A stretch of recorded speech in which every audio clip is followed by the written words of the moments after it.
Welcome, everybody. I'll start this talk with a personal anecdote, and I'll then explain what this has to do with my work on El Greco, whose life story I'm working on. As some of you know, before studying history of art at the Courtauld Institute and at Warwick, most of my career was in a different academic area, linguistics. I like to think that this sometimes provides me with useful insights of an interdisciplinary nature. Needless to say, I'm extremely open to your suggestions and criticism. In the 1980s, as a young doctoral student in Strasbourg, I was introduced to another guest at a party. He was a local, and in the way of normal chit-chat, he asked me what I did. I explained to him that I was doing research on the bilingual language situation in Strasbourg, concentrating on code switching, which refers to the very common alternation of languages in the same conversation by bilingual speakers.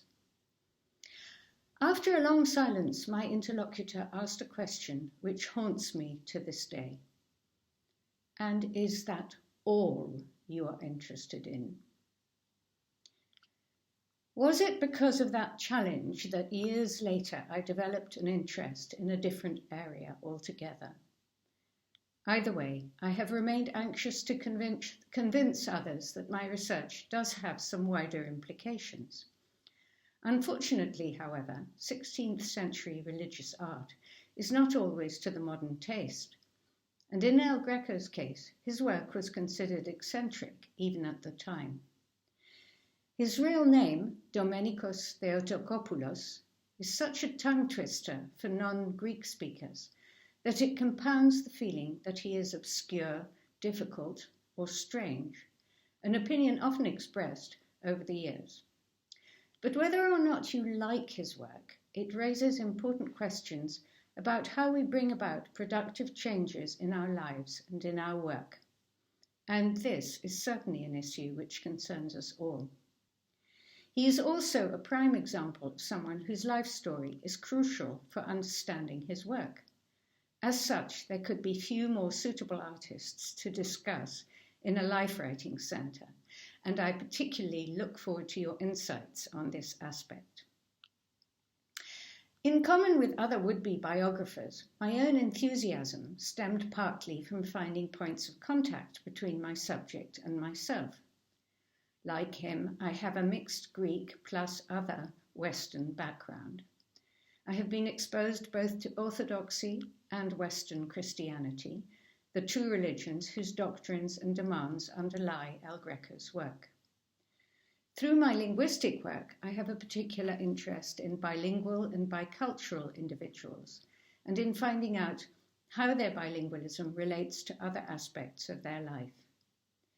It has been argued with good evidence, for example, that exposure to another language and culture is a stimulus to creativity, releasing the individual from thinking in the categories they are used to and allowing them to see the world in a new way. Contact with a new culture has been transformative for many great artists. Dürer and Rubens' styles altered radically thanks to their respective stays in Italy. Van Gogh and Picasso found their artistic selves in France. In the European context, El Greco is an outstanding example of someone who transitioned between two artistic worlds. He bridged the Byzantine and the Renaissance approach to images, one of the great divides in the history of art. In the Eastern Church, three-dimensional representations, including sculpture, are still prohibited. Instead, there are icons which have a symbolic function, stick to a timeless formula, and do not aim at naturalism. Traditionally, they were not considered works of art and were not signed by the artist. In the West, in El Greco's time, a revolution had gradually taken place, in which the ability to reproduce nature and the sciences of anatomy and perspective had become highly valued. This ability was valued in religious as well as secular contexts. Following the Reformation, when there was a widespread destruction of images in Protestant Europe, The Catholic Church had reaffirmed the importance of images to support faith, and the greatest artists vied to decorate churches. How did El Greco manage this? Not so much psychologically, because at that level I think that a plausible explanation can be provided, but in terms of the different processes that fed into his art. When you learn to speak a new language, there are always traces of the other language or languages that you know, and similar traces are likely to be found if you adopt a new visual language. This question has preoccupied El Greco scholars, with some putting the emphasis on his continuing Greekness, others on his Spanishness, and giving different amounts of weight to the training in Italy which he underwent between the two. More recently, one word has come up repeatedly in El Greco scholarship, and that is hybridity. The term originated in biology. In Latin, it was used for the mongrel offspring of a tame sow and a wild boar. Now it is widely used in relation to cultural matters, and along with the slightly more technical term of appropriation, it has become a fashionable concept in domains from religion and anthropology to music. How helpful is it to say that El Greco's work was hybrid? To my mind, the word has a negative ring and implies that we are dealing with half of one identifiable entity and half of another, rather than a fully resolved whole. Also, it is unlikely that his work was seen in those terms at the time. Secondly, as Peter Burke pointed out in his book Cultural Hybridity, it is somewhat mechanical and minimizes the role of individual agency. I agree with his statement that it is necessary to discover the logic of choice, the rationale, conscious or unconscious, for selecting some items from a repertoire while rejecting others. This is something linguists studying language contact and change have wrestled with, distinguishing between processes like borrowing, code switching, and convergence. The three paintings I will discuss show that the blanket term hybrid does not do justice to the different processes which underlie El Greco's work. Having raised this theoretical issue, I turn next to El Greco's life. I said a moment ago that the psychological transitions El Greco underwent were easier to understand than the way in which the changes were incorporated into his work. This is because his multiculturalism wasn't something he acquired by moving from one place to another. It was part of his life from the start.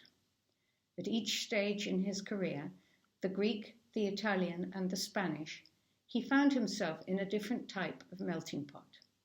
From the outset, therefore, his background encouraged openness to different worldviews. When El Greco was born in Crete in 1541, the island had been a Venetian colony for 300 years. On this map, you can see all the Venetian territories in red, with Crete at the bottom and Cyprus bottom right. The Greek population had at first rebelled against the Venetians, but by the mid-1500s they were united by the fear of a common enemy, the Ottomans, and the local population coexisted peacefully with the Venetian rulers. The latter had integrated with the locals, intermarried with them, and spoke Greek or Cretan dialect along with Venetian. In a further symptom of cultural integration, Greek was generally written in the Roman alphabet. Visual references to Venice were to be found everywhere. Like Venice, the island was divided into 6 sestiere. The main square of the capital, Candia, now Heraklion, was called Piazza San Marco and contained a ducal palace, and much of the town's architecture was Venetian.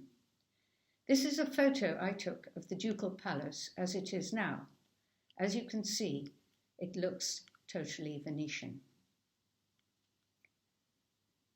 In the artistic sphere, Italian prints were imported, and paintings by Italian masters decorated the houses of the nobili Veneti, as well as the Catholic churches, where El Greco would probably have seen them first. As a middle-class town-dwelling young man, he would have been brought up with several languages. He would also have received an education in ancient Greek and Latin. The Orthodox and Catholic religions were closely connected in Crete, and worshippers attended both types of church indifferently. The same bilingual trends could be found in literature and music. There was even a contemporary Cretan composer, Frangiskos Leondaritis, who also spent time in Venice and was nicknamed Il Greco. From the outset, El Greco was exposed to these multiple influences. Crete itself was a massive producer of icons, many for export, which could be ordered either alla greca, i.e. in Byzantine style, or all'italiana, in Western style. There was also a prolific school of Veneto-Cretan icons, and artists such as Chloros and Damaskinos painted in a recognizable style which could indeed be termed hybrid. In these icons, the figures are less static than the classic Byzantine ones, but remain flat and sharply delineated, with conventional colours and highlights. That some change had occurred is hardly surprising. Over 100 years had passed since the fall of Constantinople and the end of the Byzantine Empire. A formula had developed which the scholar Fernando Marias has somewhat disparagingly described as the fake bilingualism of the superficially Italian style. El Greco's work was different. His earliest known work is St. Luke painting the Virgin, which involves a more intricate combination of Byzantine and Italian elements. St. Luke was the patron saint of artists, and the images of him painting the Virgin's portrait date back to the 13th century. The idea that the evangelist had been an artist was used as a renewed justification for religious imagery, and artists often represented the scene to mark their accession to the Painters' Guild. This may well have been the case with El Greco's version. What is remarkable here is that the portrait of the Virgin and Child on the easel is traditionally Byzantine and contrasts with the more naturalistic and mobile, if still somewhat clumsy, figure of St. Luke. The gold background marks it out as an icon, but the Italian influence is evidenced by an angel hovering down over St. Luke and holding a small white fluttering banner. This figure is taken over from an Italian engraving. The banner proclaims that divine inspiration is the source of the portrait, which is confirmed by the fact that the painter does not have a model before him. Despite this, somewhat contradictorily, El Greco draws attention to his role as creator of the icon by adding his signature, which can be found below the easel. The signing of icons was a relative novelty and shows a growing awareness of the artist's role and status. So El Greco is identifying himself as the painter, with St. Luke as a prototype. The laurel crown which the angel is going to place on St. Luke's head is a symbol dating back to antiquity. So there is a reference to a Greek past reaching back beyond the origins of Christianity, as well as to the Byzantine icons and Italian prints. El Greco uses these different styles in a sophisticated way, borrowing both from the Byzantine conventions and from what constituted the avant-garde, i.e. the Italian print. The anatomy and perspective are not yet fully honed, but the juxtaposition of the various references shows a complex use of borrowing. Various questions are generated. Who is the author of the icon of St. Luke, and who is the author of the icon of the Virgin on the easel? Is this an icon at all in the traditional sense of an object for prayer, or has it moved over into being a work of art? Is its main function to show off the young painter's mastery of different styles? As the painting on the easel reminds us, traditional icons suppress individual style, but El Greco seems here to be actively forging his own. In spring 1567, aged 26, El Greco left for Venice, raising the money by auctioning an image of the Passion, unfortunately now lost. The price commanded by this work was much higher than that usually paid for Cretan icons, so his reason for leaving was not a lack of success in Crete, but an ambition to take part in the great artistic world beyond his homeland. It's unclear whether he intended to come back. There are indications that he already had a family whom he had to leave behind, although more romantically it has also been suggested that he may have left because his wife had died. In Venice, El Greco found himself in a multicultural context again, though a very different one. Venice was a crossroads for every kind of trade, with Jews, Germans, Slavs, and Turks forming well-established communities. In 1608, the English travel writer Thomas Coriat wrote that in Venice's Piazza San Marco one could hear all the languages of Christendom, besides those that are spoken by the barbarous ethnics. Within this melting pot, Greeks were well represented.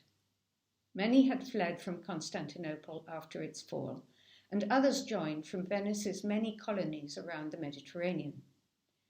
Estimates vary between 4,000 and 15,000 Greeks out of a total population of around 135,000 in the 16th century. A new Greek church had recently been completed at San Giorgio, where El Greco's tradesman brother Manusos stood for office. But El Greco seems to have kept aloof from other Greeks in Venice. He avoided joining the numerous Madonneri, or lowly icon painters, nor did he join the Artists' Guild, though this may have been difficult for a foreigner.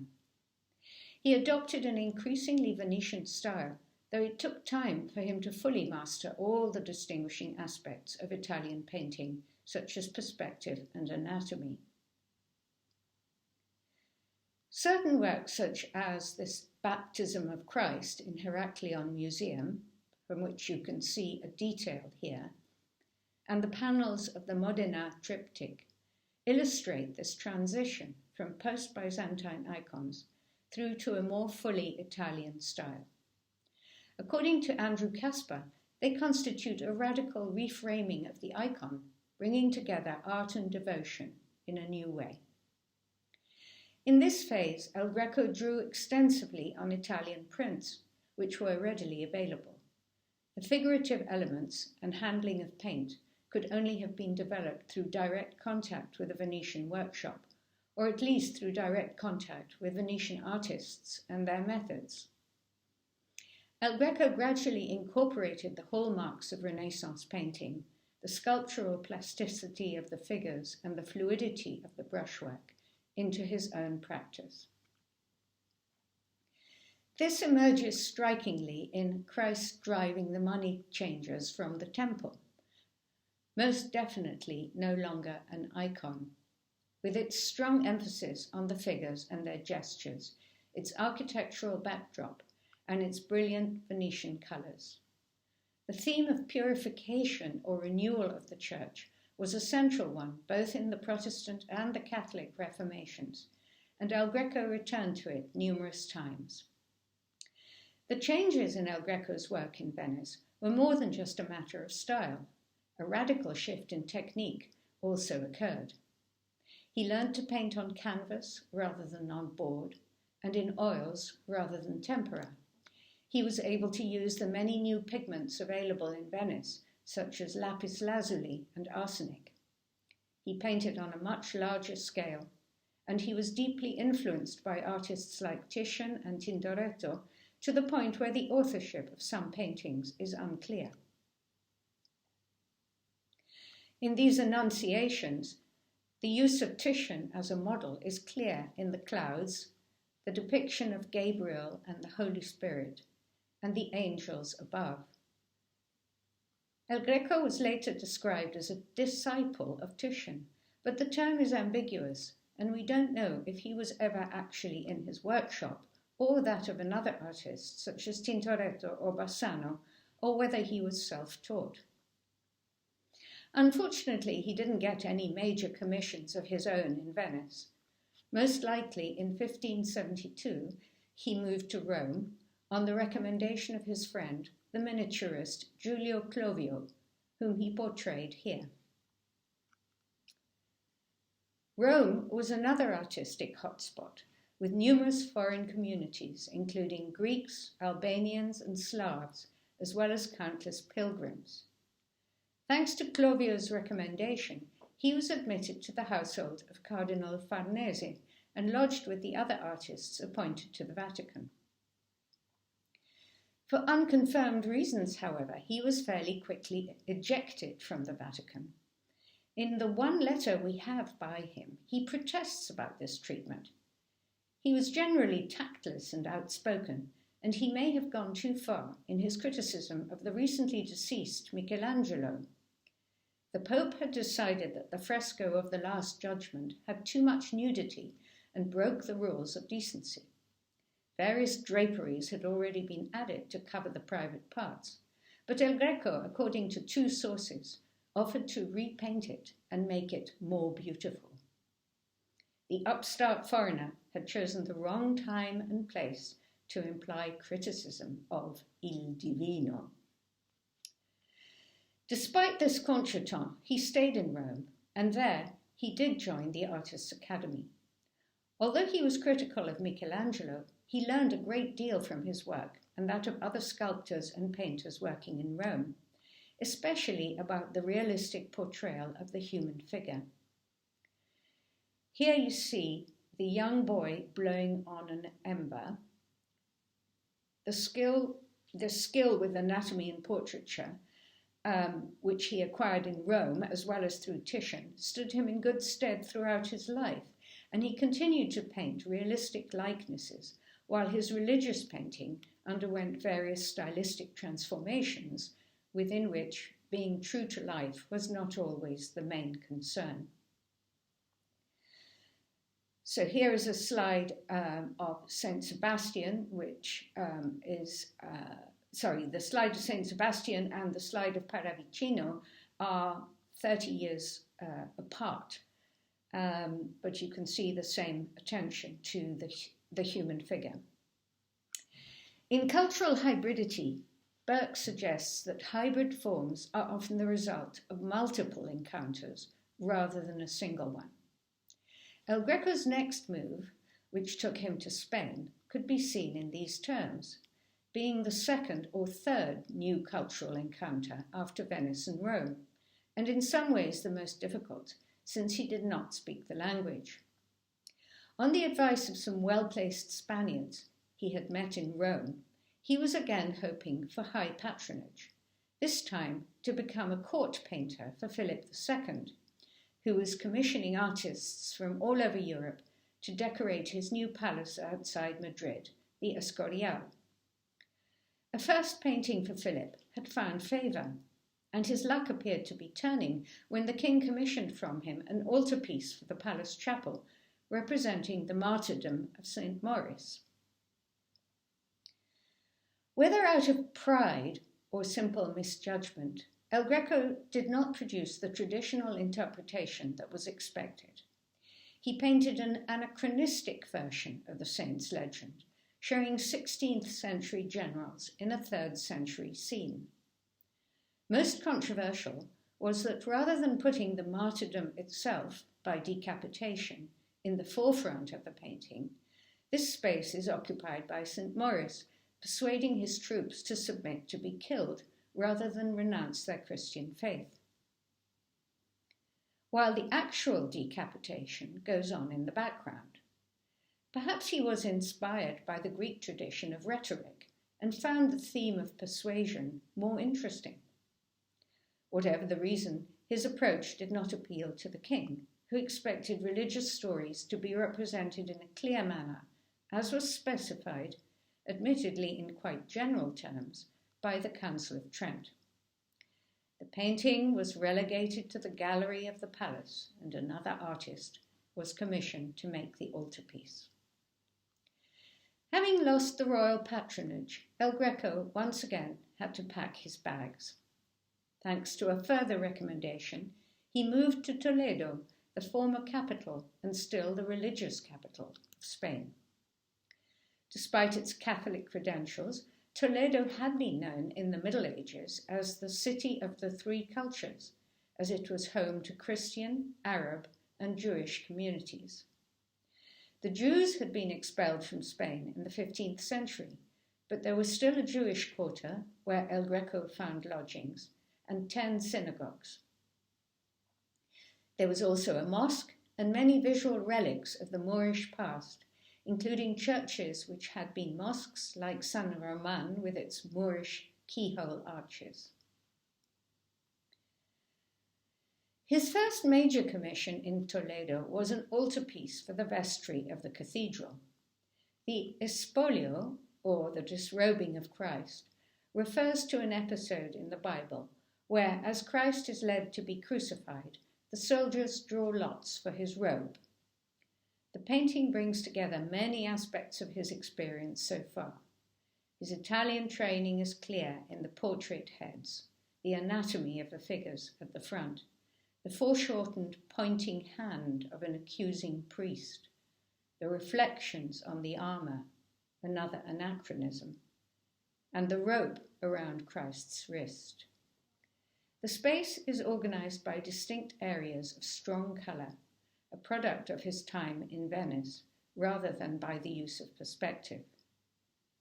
El Greco worked over his colours again and again in order to leave them distinct and separate, as reported by his friend Francisco Pacheco in Arte de la Pintura. Vibrant red, symbol of the blood of the Passion, yellow, green, and white stand out against the browns and greys of the heads, the wood of the cross, and the earth below.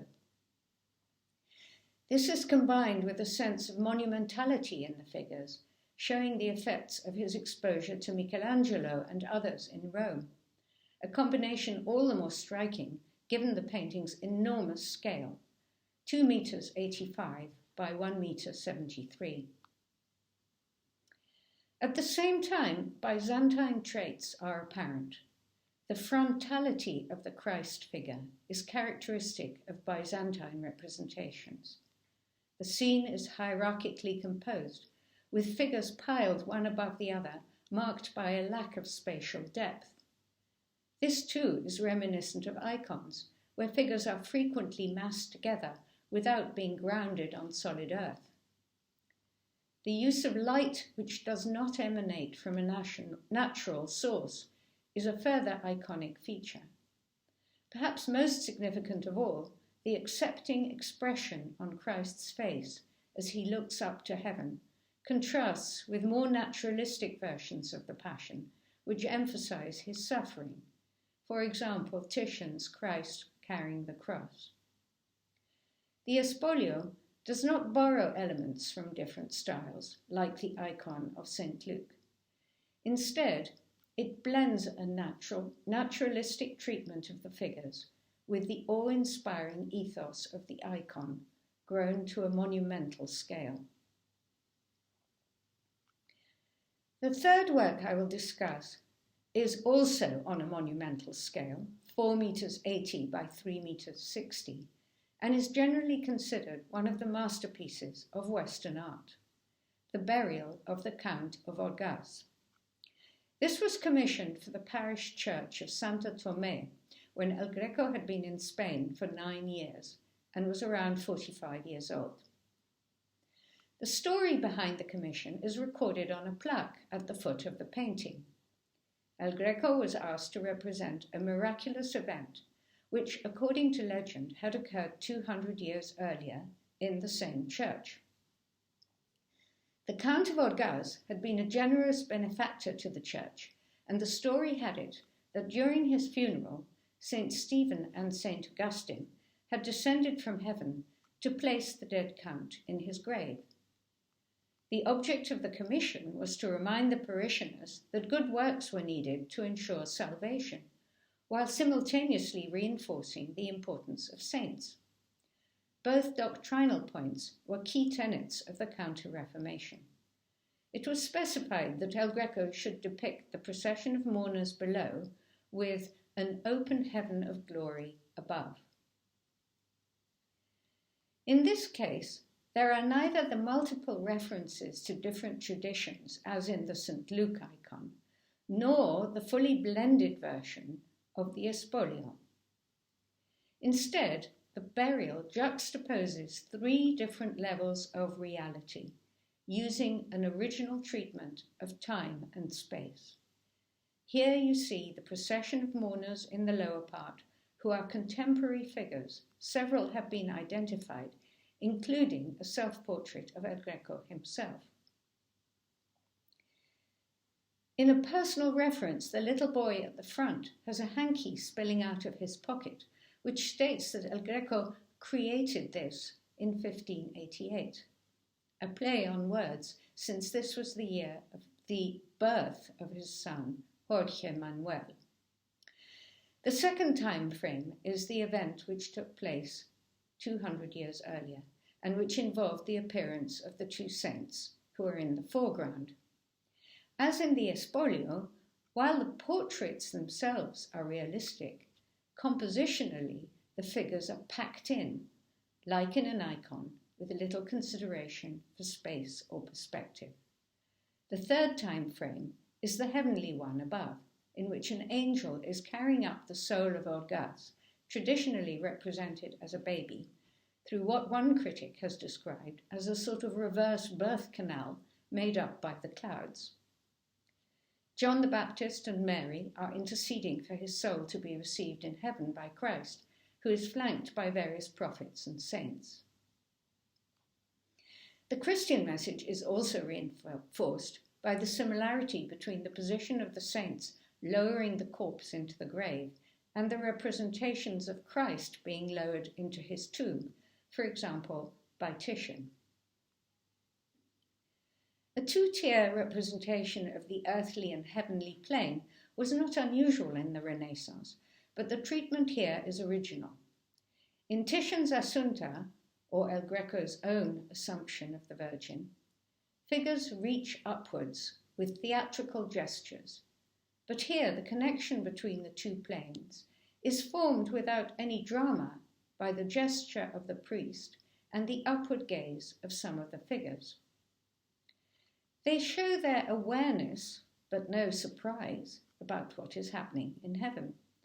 The multiple gesturing hands, an El Greco hallmark, underline the didactic purpose of the scene.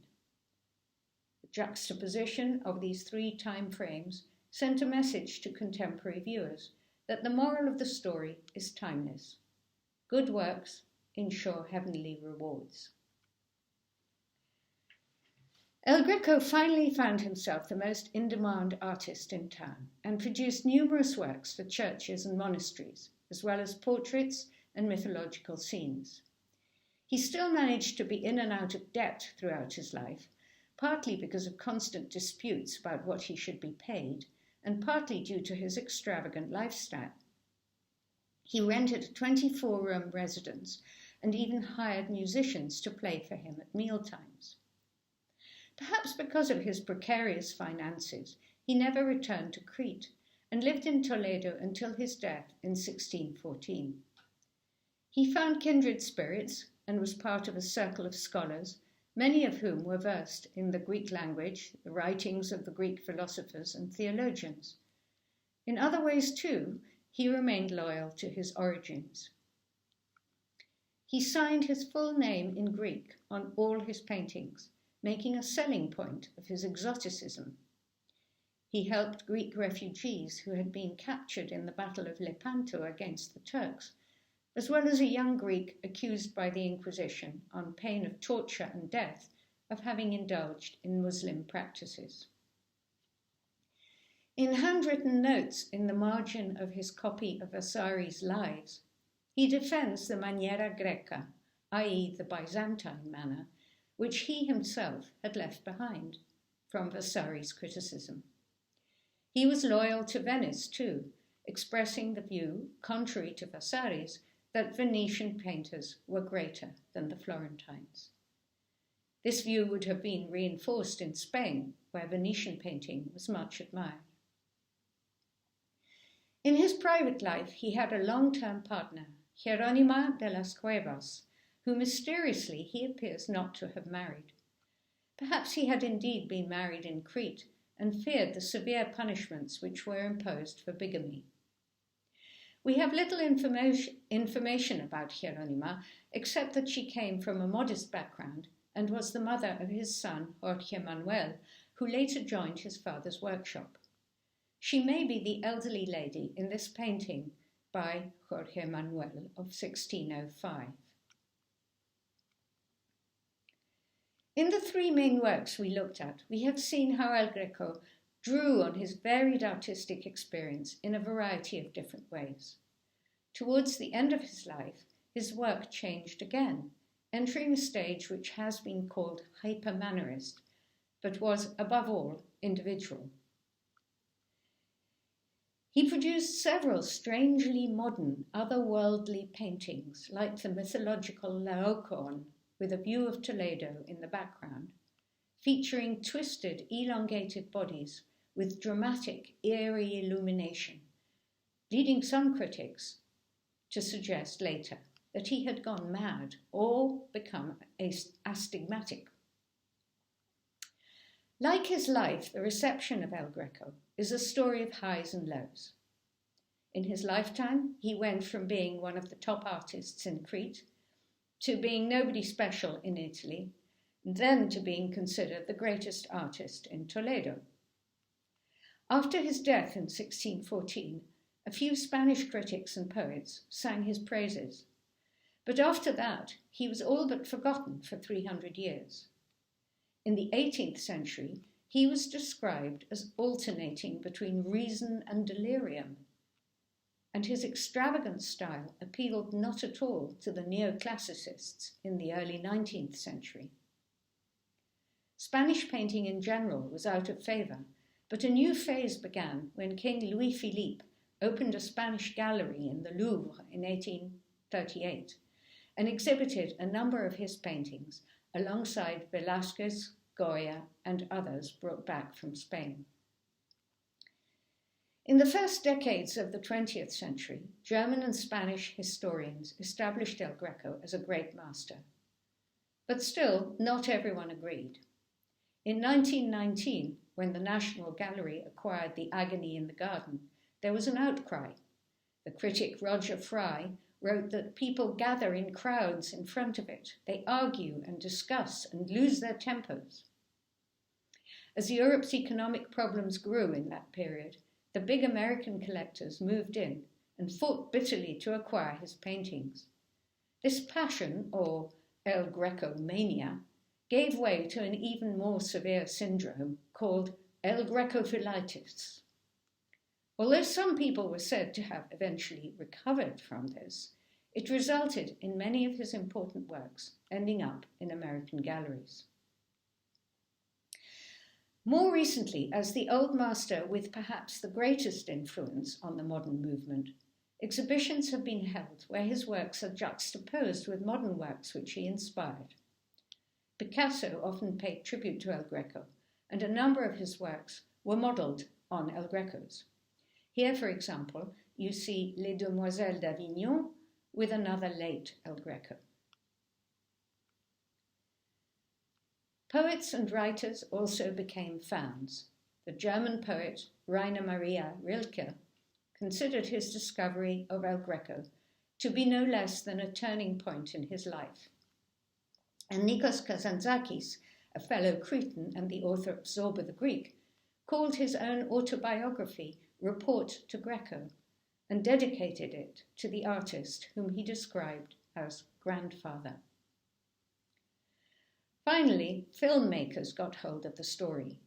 In 1966, and again in 2007, glossy biopics appeared in which Jerónima was portrayed as a lovelorn aristocratic beauty who joined a nunnery when she was prevented from marrying El Greco.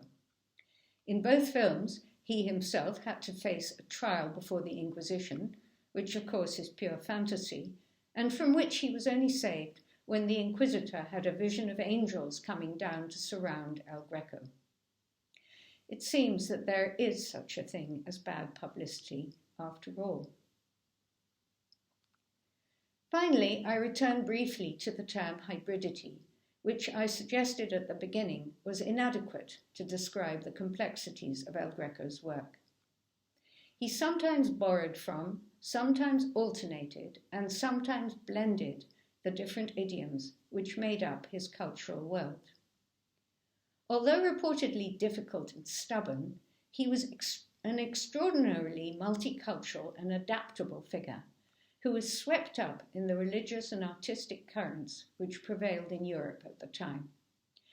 Like many others who have settled in a new environment through desire or necessity, he may have felt after he left Crete that he never fully fitted in or was properly appreciated anywhere else. On the other hand, there is no doubt that in his work at least, he turned any such feelings to his advantage, and that they contributed significantly to his uniqueness. Thank you all very much for listening.